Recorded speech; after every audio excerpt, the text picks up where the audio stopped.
വിശദമായ റിപ്പോർട്ടുകളിലേക്ക്. TP. സെൻകുമാറിന് supreme കോടതിയിൽ തിരിച്ചടി. കോടതിയലക്ഷ്യ കേസ് പരാമർശിക്കാതെ സെൻകുമാറിന്റെ അഭിഭാഷകൻ കേസിൽ നിന്ന് പിന്മാറി. കോടതിയിൽ നിന്ന് പ്രതികൂല പരാമർശം ഭയന്നാണ് അഭിഭാഷകന്റെ പിന്മാറ്റം. ചീഫ് സെക്രട്ടറി എതിർകക്ഷിയാക്കി ടി.പി. സെൻകുമാർ സംസ്ഥാന സർക്കാരിനെതിരെ കോടതിയലക്ഷ്യ ഹർജി നേരത്തെ ഫയൽ ചെയ്തിരുന്നു. ഈ ഹർജി വേഗത്തിൽ പരിഗണിക്കണമെന്ന് കോടതിയിൽ ആവശ്യപ്പെടുമെന്ന് സെൻകുമാറിന്റെ അഭിഭാഷകൻ അറിയിക്കുകയും ചെയ്തു. കേസിൽ വിധി പറഞ്ഞ ജസ്റ്റിസ് മദൻ ബി ലോക്കൂറിന്റെ ബെഞ്ചിന് മുമ്പിൽ ഇതിനായി സെൻകുമാറിന് വേണ്ടി മുതിർന്ന അഭിഭാഷകൻ ദുഷ്യന്ത് ദാവെ എത്തി. സംസ്ഥാന സർക്കാരിന് വേണ്ടിയും അഭിഭാഷകർ ഹാജരായിരുന്നു. എന്നാൽ അവസാന നിമിഷം അത്യന്തം നാടകീയമായി കോടതിയലക്ഷ്യ ഹർജി പരാമർശിക്കാതെ സെൻകുമാറിന്റെ അഭിഭാഷകൻ പിന്മാറി. കോടതിയിൽ നിന്നും പ്രതികൂല പരാമർശം ഉണ്ടാകുമെന്നതിനാലാണ് പിന്മാറ്റമെന്ന് സൂചന. 24-ാം തീയതി ഉത്തരവ് വന്ന് 4 ദിവസങ്ങൾക്കുള്ളിലാണ് സെൻകുമാർ സുപ്രീം കോടതിയിൽ കോടതിയലക്ഷ്യ ഹർജി ഫയൽ ചെയ്തത്. സർക്കാരിന് നടപടിയെടുക്കാൻ പോലും സമയം നൽകാതെ വേഗത്തിലുള്ള നീക്കം സുപ്രീം കോടതി ചോദ്യം ചെയ്താൽ സെൻകുമാറിന് തിരിച്ചടിയാകും. ഇതാണ് സെൻകുമാറും അഭിഭാഷകരും അവസാന നിമിഷം പിന്മാറാൻ കാരണമായതായി അറിയുന്നത്. News bureau, Delhi. കൊൽക്കത്ത ഹൈക്കോടതി ജഡ്ജി ജസ്റ്റിസ് C.S. കർണന്റെ മാനസിക നില പരിശോധിച്ച് റിപ്പോർട്ട് സമർപ്പിക്കാൻ സുപ്രീം കോടതി ഉത്തരവ്. ഇതിനായി മെഡിക്കൽ സംഘത്തെയും നിയോഗിച്ചു. സുപ്രീം കോടതി ജഡ്ജിമാരെ മാനസിക രോഗ പരിശോധന നടത്തണമെന്ന് ജസ്റ്റിസ് കർണൻ തിരിച്ചും ഉത്തരവിറക്കി. മുഖ്യമന്ത്രിയെ ഒറ്റപ്പെടുത്തി ആക്രമിക്കാമെന്ന് ആരും കരുതേണ്ടെന്ന് M. M. മണി. പ്രശ്നങ്ങളുണ്ടെങ്കിൽ മുന്നണിക്കുള്ളിലാണ് തീർക്കേണ്ടതെന്നും M. M. മണി കോട്ടയത്ത് പറഞ്ഞു. തർക്കമൊക്കെ ഉണ്ട്, ഞങ്ങൾക്ക് മുന്നണിക്കകത്ത് വല്ല തർക്കമുണ്ടെങ്കിൽ നമുക്ക് ചർച്ച ചെയ്ത് തീർക്കാവുന്ന പ്രശ്നമാണ്. അതിനകത്തൊന്നും ഞങ്ങൾക്ക് യാതൊരു സംശയവുമില്ല. മുന്നണിയുടെ അന്തസ്സൊക്കെ പാലിക്കേണ്ടതുണ്ട്. ഒരു കാര്യമാണ്, മുഖ്യമന്ത്രിയെ ഇങ്ങനെ കാണുന്നിടത്തെല്ലാം വെച്ച് ഹരാശ ചെയ്യുക, ഒറ്റപ്പെടുത്തി ആക്രമിക്കുക എന്ന്. This into a religious function. That is the insidious manner in which they want to communalize the whole agenda. വർഗീയതയെ പ്രതിരോധിക്കാൻ രാഷ്ട്രീയത്തിന് അതീതമായി വിശാല വേദി രൂപീകരിക്കാൻ CPIM നേതൃത്വം നൽകും. The Central Committee of the CPIM has decided that we will form a broad platform against communal forces, against communalism. May ദിനാഘോഷത്തോടനുബന്ധിച്ച് തെരുവ് നാടകവും അരങ്ങേറി. News bureau, Delhi. മുഖ്യമന്ത്രി പിണറായി വിജയൻ മെയ് ദിനാശംസകൾ നേർന്നു. അധ്വാനത്തിന്റെയും വിശ്രമത്തിന്റെയും വിനോദത്തിന്റെയും പരിധികൾക്കപ്പുറം മനുഷ്യാവകാശങ്ങളുടെ സാക്ഷാത്കാരത്തിനായി പോരാട്ടങ്ങൾക്കൊപ്പം ചേരാൻ മെയ് ദിനം ആവേശമാക്കണമെന്നും മുഖ്യമന്ത്രി പറഞ്ഞു. മതനിരപേക്ഷത പറയുന്ന ചില മാധ്യമങ്ങൾ RSS പ്രചാരകരാകുന്നുവെന്ന് CPIM സംസ്ഥാന സെക്രട്ടറി കോടിയേരി ബാലകൃഷ്ണൻ. LDF സർക്കാരിനെ അസ്ഥിരപ്പെടുത്താൻ ആസൂത്രിത ശ്രമങ്ങൾ നടക്കുന്നുണ്ടെന്നും കോടിയേരി പറഞ്ഞു. ദേശാഭിമാനി പാലക്കാട് എഡിഷന്റെ ഉദ്ഘാടനം ചെയ്ത് സംസാരിക്കുകയായിരുന്നു അദ്ദേഹം. ദേശാഭിമാനി ദിനപത്രം ആരംഭിച്ച് 75 വർഷം പൂർത്തിയാകുന്ന വേളയിലാണ് നെല്ലറയുടെ നാട്ടിൽ നിന്നുള്ള പ്രസിദ്ധീകരണം ആരംഭിക്കുന്നത്. 9ാം എഡിഷന്റെ ഔദ്യോഗിക ഉദ്ഘാടനം പാലക്കാട് ടൗൺ ഹാളിൽ നടന്ന ചടങ്ങിൽ കോടിയേരി നിർവഹിച്ചു. പാലക്കാട് നിന്ന് അച്ചടിച്ച പത്രത്തിന്റെ ആദ്യ കോപ്പി CPIM ജില്ലാ സെക്രട്ടറി CK രാജേന്ദ്രന് കോടിയേരി കൈമാറി.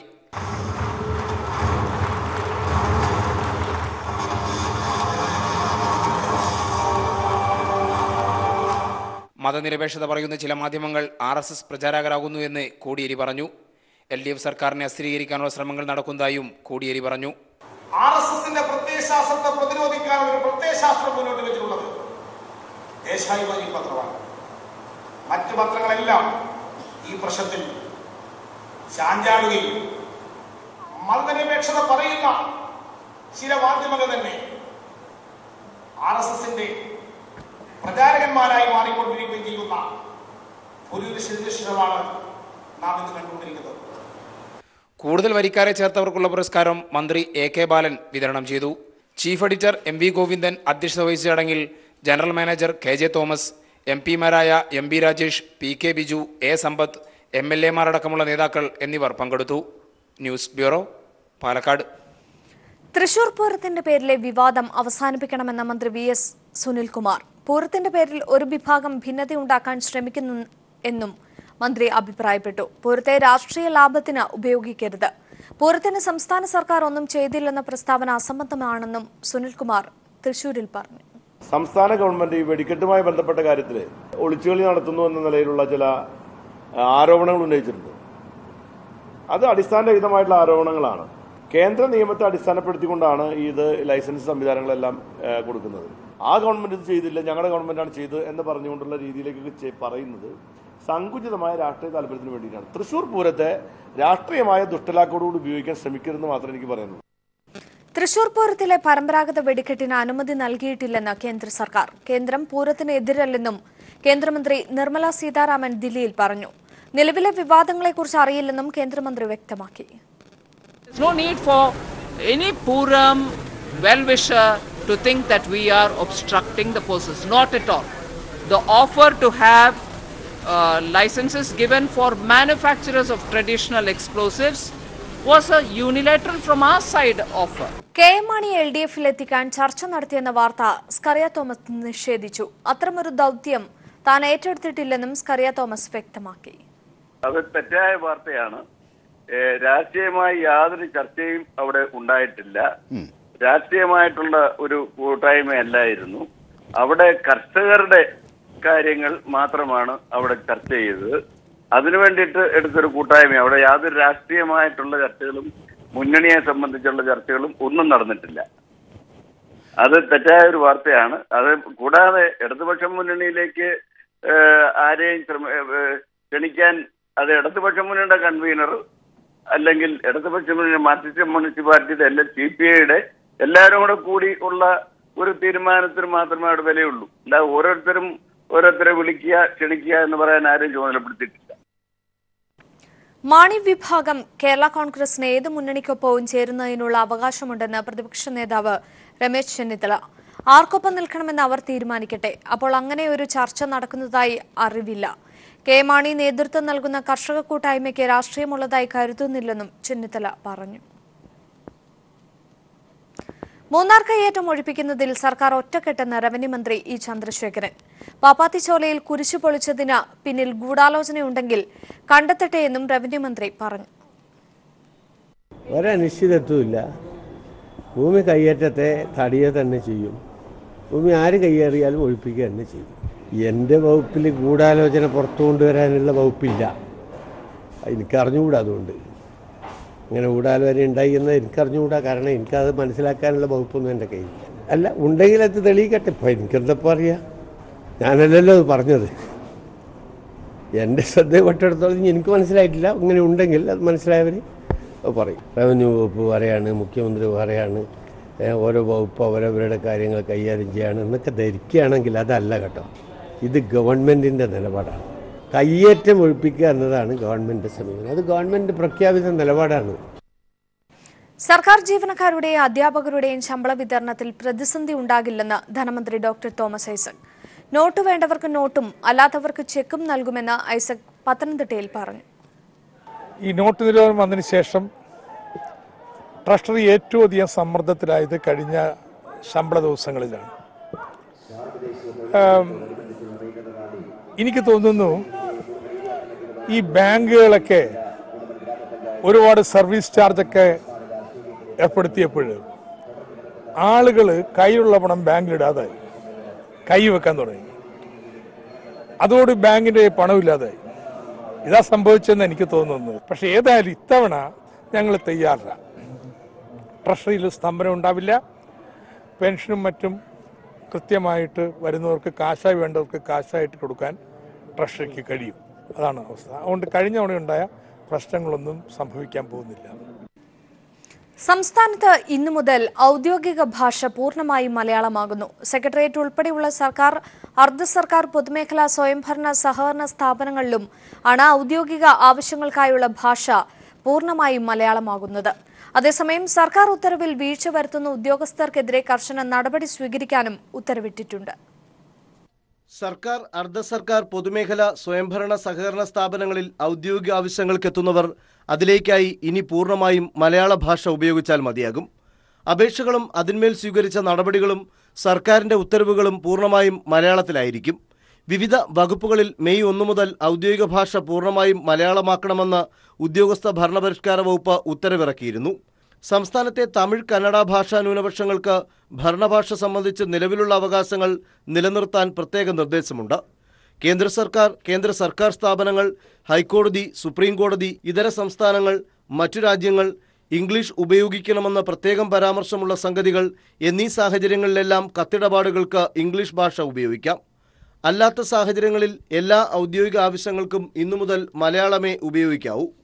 ഇക്കാര്യം വകുപ്പ് തലവന്മാരും ഓഫീസ് മേധാവികളും ഉറപ്പുവരുത്തേണ്ടതാണെന്ന് ഉത്തരവിൽ പറയുന്നു. ഭാഷാമാറ്റ നടപടികൾ 3 മാസത്തിലൊരിക്കൽ അവലോകനം ചെയ്യണമെന്നും വീഴ്ച വരുത്തുന്ന ഉദ്യോഗസ്ഥർക്കെതിരെ കർശന നടപടി സ്വീകരിക്കണമെന്നും ഉത്തരവിൽ ചൂണ്ടിക്കാട്ടുകയാണ്. സംസ്ഥാനത്ത് പ്രവർത്തിക്കുന്ന എയ്ഡഡ് അൺഎയ്ഡഡ് സ്കൂളുകളിലെ 1 മുതൽ 10 വരെയുള്ള ക്ലാസുകളിൽ മലയാള ഭാഷാ പഠനം നിർബന്ധമാക്കണമെന്ന ബിൽ കഴിഞ്ഞ ദിവസം നിയമസഭയിൽ അവതരിപ്പിച്ചിരുന്നു. മലയാള ഭാഷയെ സംരക്ഷിക്കുകയും ഭാഷയ്ക്കുള്ള പ്രാധാന്യം ഉയർത്തിക്കാട്ടുകയും ചെയ്യുന്ന സർക്കാർ നിലപാടിൻ്റെ പ്രതിഫലനങ്ങളാണ് സർക്കാർ ഉത്തരവ് നടപ്പാകുന്നതിലൂടെ കാണാൻ സാധിക്കുക. Sunil Arimanur, news bureau, Thiruvananthapuram. Double duty സംവിധാനം ഒഴിവാക്കിയ നടപടിയിൽ പ്രതിഷേധിച്ച് കെഎസ്ആർടിസിയിൽ മെക്കാനിക്കൽ വിഭാഗം ജീവനക്കാരുടെ മിന്നൽ പണിമുടക്ക്. ഡബിൾ ഡ്യൂട്ടി സംവിധാനം നിർത്തരുതെന്നാവശ്യപ്പെട്ട് കെഎസ്ആർടിസിയിലെ തൊഴിലാളി സംഘടനകൾ എംഡിക്ക് കത്ത് നൽകിയിരുന്നു. അതേസമയം സുശീൽ ഖന്ന റിപ്പോർട്ട് നടപ്പിലാക്കുന്നതിന്റെ ഭാഗമായാണ് മെക്കാനിക്കൽ വിഭാഗം ജീവനക്കാരുടെ ഡ്യൂട്ടി പുനഃക്രമീകരിക്കുന്നതെന്നാണ് മാനേജ്മെന്റിന്റെ വാദം. അതേസമയം തൊഴിലാളികളുമായി ഗതാഗത മന്ത്രി നാളെ ചർച്ച നടത്തും. കെഎസ്ആർടിസിയിലെ മെക്കാനിക്കൽ വിഭാഗം ജീവനക്കാരുടെ ഡബിൾ ഡ്യൂട്ടി സംവിധാനം നിർത്തലാക്കിക്കൊണ്ടുള്ള ഉത്തരവ് കെഎസ്ആർടിസി എംഡി കഴിഞ്ഞ ദിവസം എല്ലാ ഡിപ്പോകളിലേക്കും സർക്കുലേറ്റ് ചെയ്തിരുന്നു. ഇതനുസരിച്ച് ഡ്യൂട്ടി പുനഃക്രമീകരിച്ചുള്ള ജീവനക്കാരുടെ ജോലിക്രമവും ഡിപ്പോകളിൽ പ്രദർശിപ്പിച്ചു. പക്ഷേ പുനഃക്രമീകരിച്ച ഡ്യൂട്ടി പ്രകാരം ജോലി ചെയ്യാനാവില്ലെന്നാണ് മെക്കാനിക്കൽ വിഭാഗം ജീവനക്കാർ പറയുന്നത്. തങ്ങളുടെ ആവശ്യം മാനേജ്മെന്റ് മുഖവിലക്കെടുക്കാത്ത പശ്ചാത്തലത്തിലാണ് മിന്നൽ പണിമുടക്കിലേക്ക് കടന്നത്. ഡ്യൂട്ടി പുനഃക്രമീകരണം മാറ്റിയില്ലെങ്കിൽ അനിശ്ചിതകാല സമരത്തിലേക്ക് കടക്കുമെന്നും ജീവനക്കാർ മുന്നറിയിപ്പ് നൽകുന്നു. ഇപ്പോൾ തൊഴിലാളികളെ ഏത് തരത്തിൽ ദ്രോഹിക്കാം എന്നുള്ള ഒരു തരത്തിലുള്ള ഡ്യൂട്ടി പാറ്റേൺ ഇപ്പോൾ മാറ്റിക്കൊണ്ടാണ് ഇത് പ്രതിഷേധത്തിനിടയാക്കിയത്. ഇരട്ട ഡ്യൂട്ടിയിലൂടെ ജീവനക്കാർക്ക് ആഴ്ചയിൽ 3 ദിവസം എത്തിയാൽ മതിയെന്ന സൗകര്യമാണ് ഡ്യൂട്ടി പുനഃക്രമീകരണത്തിലൂടെ ഇല്ലാതായിരിക്കുന്നത്. ദൈനംദിന അറ്റകുറ്റപ്പണി വിഭാഗത്തിലെ ജീവനക്കാർക്ക് വൈകിട്ട് 4-നാണ് ഡ്യൂട്ടി തുടങ്ങുന്നത്. ഭൂരിഭാഗം ബസ്സുകളും രാത്രി 8-നാണ് സർവീസ് പൂർത്തിയാക്കി ഡിപ്പോകളിൽ എത്തുക. അതുവരെ ജീവനക്കാർ പണിയില്ലാതെ ഇരിക്കണം. ഇതൊഴിവാക്കാനാണ് പുതിയ നടപടിയെന്നാണ് മാനേജ്മെന്റിന്റെ വാദം. ഉച്ചയ്ക്ക് 2 മുതൽ 10 വരെയും രാത്രി 10 മണി മുതൽ രാവിലെ 6 മണി വരെയും 6 മുതൽ 2 മണി വരെയും എന്നിങ്ങനെയാണ് പുതിയ ഡ്യൂട്ടി രീതി. പുതിയ സംവിധാനത്തിൽ ജീവനക്കാർക്ക് 6 ദിവസവും ഡ്യൂട്ടിക്ക് ഹാജരാകണം. പക്ഷേ ഇത് അംഗീകരിക്കാൻ ജീവനക്കാർ തയ്യാറായിട്ടില്ല. സുശീൽ ഖന്ന റിപ്പോർട്ടിന്റെ അടിസ്ഥാനത്തിലാണ് പുതിയ പരിഷ്കാരമെന്നും കെഎസ്ആർടിസി എംഡി ചൂണ്ടിക്കാട്ടുന്നു. അശാസ്ത്രീയമായ ഡ്യൂട്ടി പരിഷ്കരണത്തിനെതിരെയാണ് മെക്കാനിക്കൽ ജീവനക്കാർ സമരവുമായി രംഗത്തെത്തിയിരിക്കുന്നത്. തങ്ങളുടെ ആവശ്യങ്ങൾ അനുഭാവപൂർവ്വം ചർച്ചയ്ക്ക് വിധേയമാക്കണമെന്നാണ് ഇവർ മാനേജ്മെന്റിനോട് അഭ്യർത്ഥിച്ചിട്ടുള്ളത്. ഇതിന് തീരുമാനമുണ്ടായില്ലെങ്കിൽ അനിശ്ചിതകാല സമരത്തിലേക്ക് ഇവർ നീങ്ങുമെന്നതിൽ തർക്കമില്ല. ക്യാമറാമാൻ ചന്ദ്രുവിനൊപ്പം സുനിൽ അരിമാനു. ഇതിഹാസ ചിത്രം ബാഹുബലിക്ക് സൂപ്പർ സ്റ്റാർ രജനീകാന്തിന്റെ അഭിനന്ദനം. സംവിധായകൻ SS രാജമൗലി ദൈവത്തിന്റെ മകനെന്ന് രജനിയുടെ ട്വീറ്റ്. സ്റ്റൈൽമന്നിന്റെ അഭിനന്ദനത്തിന് രാജമൗലിയും ട്വിറ്ററിലൂടെ നന്ദിയും അറിയിച്ചു. 4 ദിനം കൊണ്ട് 400 കോടി കളക്ട് ചെയ്താണ് ബാഹുബലി 2 മുന്നേറുന്നത്. ലോക സിനിമകളെ പോലും വെല്ലുവിളിച്ച് ബ്രഹ്മാണ്ഡ ചിത്രം ബാഹുബലി 2 ചരിത്രം സൃഷ്ടിക്കുമ്പോൾ സിനിമാ ലോകത്തെ മുടിചൂടാ മനോഹന്മാർ പോലും രാജമൗലി എന്ന ഇതിഹാസ സംവിധായകന് മുന്നിൽ തലകുനിക്കുന്നു. SS രാജമൗലി ദൈവത്തിന്റെ സ്വന്തം മകനാണെന്ന് തലൈവർ രജനീകാന്ത് ട്വിറ്ററിൽ കുറിച്ചു. ഇന്ത്യൻ സിനിമയ്ക്ക് അഭിമാനിക്കാവുന്ന നിമിഷമാണിത്. രാജമൗലിക്ക് ബിഗ് സല്യൂട്ട് നൽകിയാണ് സ്റ്റൈൽമന്നൻ തന്റെ ട്വീറ്റ് അവസാനിപ്പിക്കുന്നത്. അപ്രതീക്ഷിതമായ അഭിനന്ദനത്തിന് രാജമൗലിയും ട്വിറ്ററിൽ നന്ദി അറിയിച്ചു. തലൈവ ദൈവം നേരിട്ട് ഒന്ന് അനുഗ്രഹിച്ച അനുഭവമാണിത്. ഇതിനും വലുതായി മറ്റൊന്നുമില്ലെന്നും രാജമൗലിയും റാണ ദഗുബട്ടിയും ട്വിറ്ററിൽ കുറിച്ചു. ഇന്ത്യൻ ബോക്സ് ഓഫീസിൽ കോടികളുടെ റെക്കോർഡുകൾക്കും തീർത്താണ് ബാഹുബലി കുതിക്കുന്നത്. 4 ദിവസം കൊണ്ട് 400 കോടി കളക്ട് ചെയ്താണ് ബാഹുബലി 2 ബോക്സ് ഓഫീസിൽ ഇതിഹാസമായത്. ആദ്യ ഭാഗത്ത് പറയാതെ പോയ സസ്പെൻസുകൾ രണ്ടാം ഭാഗത്തിൽ പ്രതീക്ഷയ്ക്കും അപ്പുറം അഭ്രപാളിയിലെത്തിച്ചപ്പോൾ ആരാധകരുടെ മനസ്സിൽ രാജമൗലി ഏറ്റവും ഉന്നതിയിലെത്തി. വിസ്മയ ചിത്രത്തിലൂടെ രാജമൗലി ഇന്ത്യൻ വെള്ളിത്തിരയിൽ സൃഷ്ടിച്ച അത്ഭുതമാണ് ഇന്ന് സിനിമാ ലോകം ചർച്ച ചെയ്യുന്നതും. ഒരു സിനിമയ്ക്ക് ഇതിനുമപ്പുറം എന്ത് ചെയ്യാനാകുമെന്നാണ് ആരാധകർ ചോദിക്കുന്നതും. തിരുവനന്തപുരം നഗരത്തിലെ കുടിവെള്ള ക്ഷാമത്തിന് പരിഹാരമാവുകയാണ്. നെയ്യാറിൽ നിന്നും പമ്പിംഗ് നാളെ തുടങ്ങും. അപ്രായോഗികമെന്ന് വിലയിരുത്തപ്പെട്ട പദ്ധതി ഒറ്റയാഴ്ച കൊണ്ട് പൂർത്തിയാക്കിയാണ് ജലവകുപ്പിലെ ഉദ്യോഗസ്ഥർ കുടിവെള്ള നിയന്ത്രണം ഒഴിവാക്കുന്നത്. പേപ്പാറ ഡാം വറ്റി തുടങ്ങിയതോടെയാണ് നെയ്യാറിൽ നിന്നും നഗരത്തിലേക്ക് വെള്ളമെത്തിക്കുന്നതിനുള്ള നിർദ്ദേശമുയർന്നത്. ആലോചനയുടെ ആദ്യഘട്ടത്തിൽ തന്നെ പദ്ധതി അപ്രായോഗികമെന്ന് വിലയിരുത്തപ്പെട്ടു. എന്നാൽ കുടിവെള്ളക്ഷാമത്തിന് മറ്റൊരു പരിഹാരമില്ലെന്ന് ഉറപ്പായതോടെ ജലവകുപ്പിലെ ഉദ്യോഗസ്ഥർ ഇച്ഛാശക്തിയോടെ പ്രവർത്തിച്ചു. ഒരാഴ്ച കൊണ്ട് പദ്ധതി പൂർത്തിയായി.